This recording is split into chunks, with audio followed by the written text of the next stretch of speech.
Z100, I'm Elvis Duran, she's Alanis Morissette. Hi. Hello. Welcome to New York City. Thank you. Now, Alanis, which do you prefer? Alanis. Alanis? No, really? Yeah. See, everyone said, no, it's Alanis. The American inflection is Alanis, I guess. See, you're so Canadian. Am I? Do Americans really, do United States citizens irritate Canadians? I mean, is this an okay place in the Canadians' eyes? Yes and no. Right. Yes to me and no to certain Canadians, but it all depends on what your perspective is. Let me tell you a couple of things, and then I'll ask you a couple of things. I'm just going to, choreograph everything, let you know what's going to happen before it happens. Here I go. First of all, You Oughta Know, the single, is the hugest thing on this radio station. It's probably one of the hugest, most reactive songs we've had in a long, long time. Cool. Do you think there's a reason for that? Other than it sounds great, what do you think? I think that my being introspective and releasing whatever it was that I was releasing has compelled other people to do the same. Right. Yeah, and we didn't know that this was going to happen. I had no idea, but it's gratifying. Yeah. And in one hand, I sort of comforted by the fact that people can relate to it, and then, on the other hand, I'm sort of sad by the fact that so many people can relate to it. It's not necessarily the most positive feeling in the world. I know, but it's honest. Yeah. I mean, it's very, very, very, very apparent that you're extremely honest in this song. Mm-hmm. And there's got to be good and bad there's going to be a good side and a bad side of pouring your feelings out on a record. The good side is you're getting your emotions out and you're telling the truth and you're passionate about what you're saying. But the bad thing is the people listening to it know exactly what you're thinking. Does it bother you a little that people are in your head when they hear these songs? Not necessarily. I mean, ironically enough, the more open and naked I am, the more peaceful I become. Right. And for years when I was trying to sort of censor things and repress things, I wasn't overly happy. So the more honest and forthright I am, the happier I am. I remember one call sticks out in my mind, which it was a negative call, but it was the call that really solidifies the fact that this is an excellent song. This guy called up and said, "Yo, this song you're playing by this Alanis Morissette, You Oughta Know. What's that all about?" And it was so obvious this guy was a total creep. Right. And so if guys like that call up and say they can't stand the song, then it's obvious you're doing something right, and we applaud you. Well, I think what some people are misconstruing, though, is that this song's written for the sake of revenge, and it truly wasn't. It was written for the sake of release on my part. So as long as people know that, I don't go out and scream in people's faces by any means. I think that's partly why the anger was so overt on this record, because I did repress it for a long time and didn't really come to terms with it until I wrote it in the song. So, you being so close to the trees, as it were, living the life you've lived. I mean, of course, we read all the bios, so we kind of know about you before you walk through the door. I mean, you traveled Europe as a young child, and you've lived this European life. It all happened before 20, and so you have this wonderful view of life that a lot of people that have never left Jersey or New York don't have and don't understand. Do you think that gives you an edge when it comes to your writing and your performing? Yeah, I think the more people you meet, the more different circumstances you're in, the more you can draw upon different experiences, for sure. Some of them were good, some of them were bad, and everything in between. But that sort of comes along with having traveled a lot and met a lot of people. And of course, show business isn't something that's brand new. You've been doing this since you were a child. Yeah. Right? Mm-hmm. I love it. It's it's something that I've always wanted to do, and when I released a record when I was 10, and from that moment onward I knew that this is what I wanted to do. Pardon my ignorance. From south of the border of Canada, were you a very popular star, as it were, up in Canada at that young age? I guess you could say that. Right. Yeah, it was baptism by fire in many ways, but it was also safer in the sense that I wasn't necessarily writing things that were as vulnerable and as open as I am now. I think this sort of fearlessness came along with my being more secure and being on my own for a long time. Right. And that also came with my getting a little older. Are you living in the States now? Are you in Los Angeles? Yeah, for the last year and a half. Come on, move to New York. It's so much more hip and I might. I love it here. LA's about to fall off into the ocean. You've heard these rumors, haven't you? You do realize that, don't you? So are you at the point where you can still go out, walk the streets, and no one really bothers you? Very much. Now, you know it's coming. Don't you understand what's probably about to happen? But you know what I think is in my favor is that I don't think there's any picture that has really sort of captured what I truly look like. And I try. Right. But it doesn't ever happen, even on camera, From now on, every time someone tries to take your picture, just turn around real quick. Yeah. Look, that looks like the back of Alanis Morissette's head. Good. All right, Alanis Morissette's here, and thank you for coming by. Thanks for having me. And like me. I said before you came on, thank you for such excellent music. Don't leave yet. Let me play a song. Okay. This is the song. It's You Oughta Know on Z100. I want you to know I'm happy for you. I wish nothing but the best for you both. I know the version of me, she preferred it like me. Would she go down on you in a theater? Does she speak eloquently? And would she have your baby? I'm sure she'd make a really excellent mother. The love that you gave that we made wasn't able to make it enough for you to be open wide. No. And every time you speak her name, does she know how you told her you'd hold her till you died, till you died, but you're still alive and you're here to remind you of the mess you left when you went away. It's not fair to deny me of the cross-eyed bear that you gave to me. You ought to know. You seem very well. Things look peaceful. I'm not quite as well. I thought you should know. Did you forget about me, Mr. Duplicity? I hate to bug you in the middle of dinner. There was a slap in the face, how quickly I was replaced. And I abandoned me when you the love that you gave that we made wasn't able to make it enough for you to be open wide. No. And every time you speak her name, does she know how you told me you're cold until you die, till you die, but you're still alive. And I'm here to remind you of the mess you left when you went away.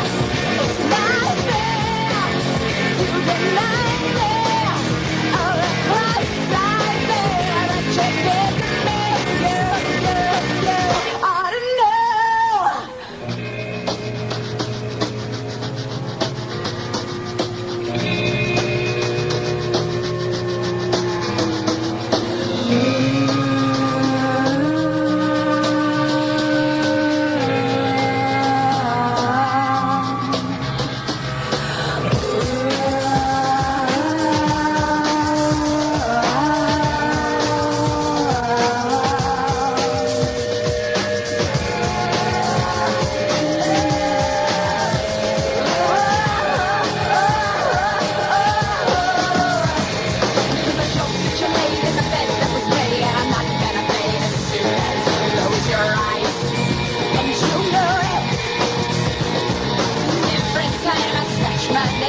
Someone else's back, I hope you feel it.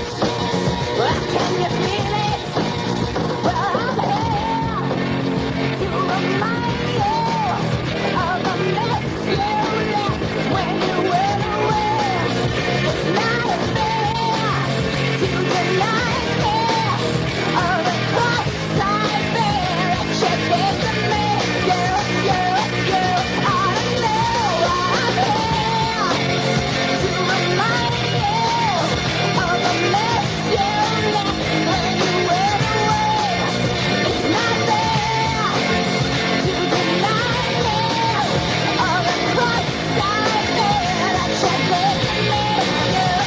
You ought to know. It's Alanis come from Texas. Can I say it that way? Yes, you can. Alanis Morissette. Z100. God bless you. Now, you know, when you start doing these tours to radio stations, you're going to hear some of the same questions over and over. And I'm trying my damnedest not to ask you any questions about Nickelodeon. You don't want to answer the Nickelodeon question, do you? Apparently you want to ask it. Well, no, the listeners are seething to know. Okay, you were on that show. What was it called? You can't do that on television. Right. For 2 But years. you did it for 2 years on television. Yes. Did they dump goo on your head on the show? What is that show all about? It's a kids show that actually, oddly enough, the jokes and the writers were, they wrote sort of adult humor kind of thing. So, the fact that any kid could understand some of that humor just made me laugh. But it was a funny sort of tongue-in-cheek kind of show. But it's in the past. It's over. Yeah, but it was a good experience for me. I have someone on line 13 that wants to ask you a question. If you could put those on, so you can hear Melanie. Hi, Melanie. Hi, Elvis. How are you? Well, I'm perfect today because Alanis is here. Hi, Alanis. How are you? Good, how are you? Melanie, you have a question? Actually, I just wanted to say that I'm from Canada, Alanis, and I'm from Toronto. I grew up there. I lived there for 2 years. And I remember when, I don't know, I was around 11 or 12, and you used to sing, and you just went by the name Alanis. Right. And you sang a song called Too Hot, I think? Yes. You're not going to ask her to sing that, are you? Could you? Oh, no. No, that wasn't what you were going to ask me anyway. No, I wanted to say I really enjoy your music, and I'm glad to see you Canadian south of the border. Thanks. It's nice. Yeah. Now, Melanie, and this question's for you too, Alanis, are there other Canadians that we're not hearing as much as we should be? Some really talented, excellent people that should be breaking into the scene down Definitely. Definitely. There's a huge Canadian scene up there that, but vice versa too. There are a lot of bands down here that people in Canada have never heard about. here? Okay, so it was a stupid question. I'm sorry. No, it wasn't. Melanie? Yes? Hold on. We'll send you your very own Speed Queen washer and dryer. Oh, wow. Okay, hold on a second. Now we got to actually send one to her. Now, you're on the Maverick label, which it's no secret it's Madonna's label. I mean, Right. she went out and bought herself a label. Yeah. Does she actively help out when it comes to planning release dates and song mixes and all this, or is she sort of a hands-off person? I think to her credit, she's more of a hands-off person in the sense that she sort of quietly supports. And I think because she's an artist, she appreciates the fact that, we don't want people breathing down the back of our necks. So Right. if anyone would know how that feels, she would. So Yeah. yeah. Have you had some one-on-ones with her? I mean, I'm not trying to be like a starstruck idiot, but I'm like in love with her, and I'd love to, go through her medicine cabinet. I mean, I don't know.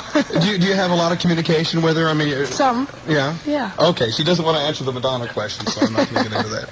I had another question for you. Hold on one second. Hold on. Hello, Z100.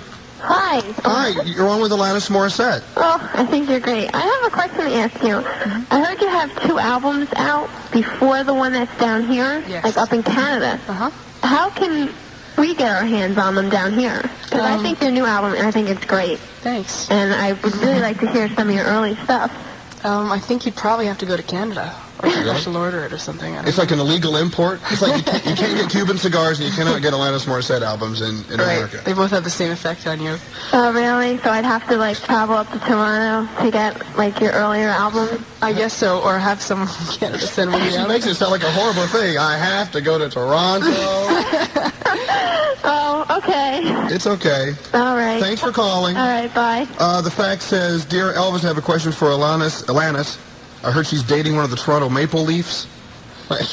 Apparently not. Where do these things come from? Okay, here's a question about you can't do that on television. They're all basically the same question, but I did have a good one here. You ready? Not only do I love the single You Oughta Know, but I'm really into Hand in My Pocket and everything else on your CD. It's extremely obvious to me that you're not totally upset at the world because your other songs are more positive, and that's good. So someone's actually listening to the word and it's a positive thing. Yeah. So no one should immediately just say, oh, I know Alanis Morissette by listening to one song. No, I think one song is not necessarily representative of what the rest of the record is. As I think if you have one conversation with somebody, it doesn't necessarily tell you everything about their personality. Right. Because you're going to walk out here thinking I'm a total jerk, but I'm really a nice guy. I'm sure you're very deep. Really? I'm trying to be. Oh, I'm better play a song. No, you are. I'm shallow. No, you're not. Really? I can tell. I'm trusting my intuition on this one. Well, have you ever wanted to do an interview yourself? Yes. Okay, go right ahead. Seize the opportunity here. I think you should. Ask us, anyone in the room, a question. All right. You back there. Axel. Come here, Axel, to the microphone. Hey. How did you start? Start what? What you're doing. Well, I graduated from college and I started working here. It's the gig of a lifetime. Is it? I did radio in college, and now I'm doing it professionally, and you couldn't be in a bigger, better situation than Z100. And they treat you very well here? Yes. Thank you. Did you hear that, boss? Are you treated with respect? The respect that you deserve? Yes, I get respect. Good. If Axel wasn't here, see, people listening to the radio don't know what Axel really truly does. Axel keeps us together because we're all a bunch You're the glue. Exactly. We're a bunch of flaming idiots, and he really helps us out. All right, let me play Hand in My Pocket. I'm not going to ask you that stock question, what's the song about? But if you actually want to tell us what the song is about. I think you just sort of have to listen to this one. I knew you.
Alanis Morissette, Hand in My Pocket on Z100. Alanis is here.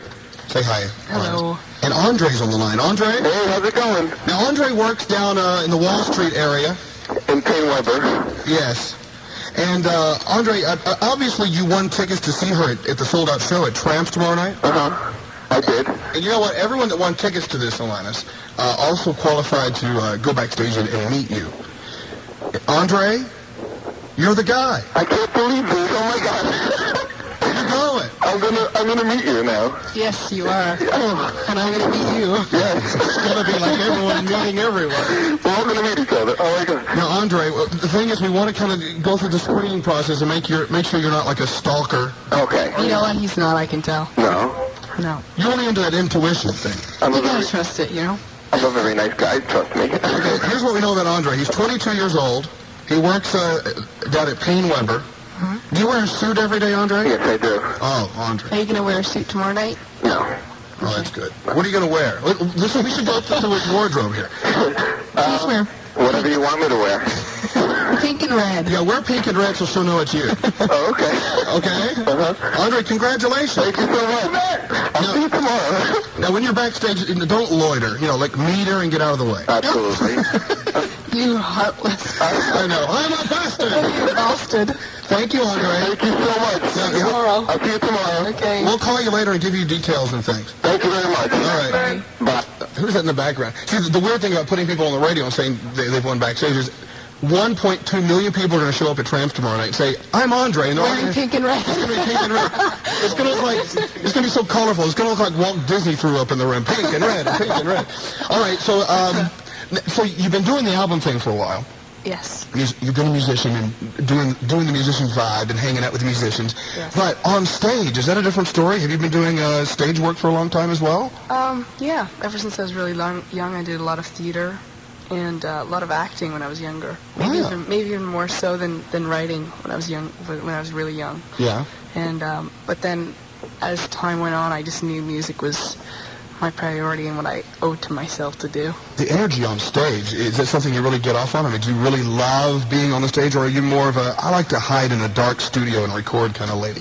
I like being on stage, but not for the reasons that most people might think. It's not for the adulation. It's just because I'm connecting with everybody. For me, it's about communication, and when I see people's faces, just understanding it or feeling anything, it's very gratifying for me. See, we are humans. We all are, aren't we? If you cut us, do we not bleed? Hi, Ian. Hello. Calling in from Cliffside Park, New Jersey. How you doing? You found the hidden track Yes, on I did. Jagged Little Pill? Yes, it's at the very end of the CD. They replay You Oughta Know, and it's that'd be 9 minutes, about 90 seconds. After that, it picks up. Now, was it your idea to put a hidden track? Or what is it with this hidden track phenomena that's going on? I don't know. It's just the emotion of it just lent itself to being sort of isolated, and it's a cappella, so it just has this mood to it, and I thought that it would sort of stick out like a sore thumb if it was in the middle of the record. Yeah. So. Well, so now that this CD is out, and you're schlepping to all the radio stations and putting up with people like us, and we thank you very much for that. When do you go back into the studio and do another one? Are you already planning ahead for what's next? I'm already writing right now, and when I get back to Los Angeles for longer than 3 or 4 days, I'll be back in the studio writing.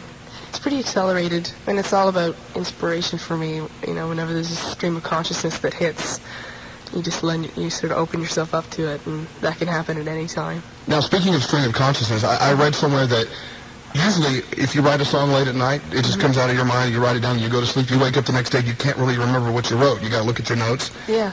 So that means it's really coming from down there A somewhere. real visceral place. It's this is probably the most spiritual experience of my entire life. Just the writing of the record, it was really accelerated and really pure and really overwhelming.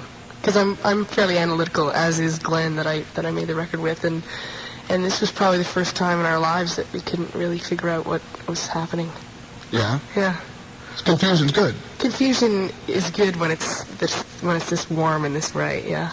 Alanis, thank you so much for coming by. Thank you. We'll see you at Tramps. Sold out. Yeah. Congratulations on that, too. Thanks. And any more questions for Alanis? I think we've covered it. Have we just drained you? Have we sucked every bit of energy out of you? Spent like spare change. It was like a probing interview, don't you think?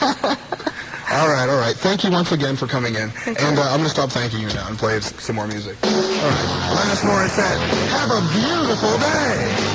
All right, it's live on Z100.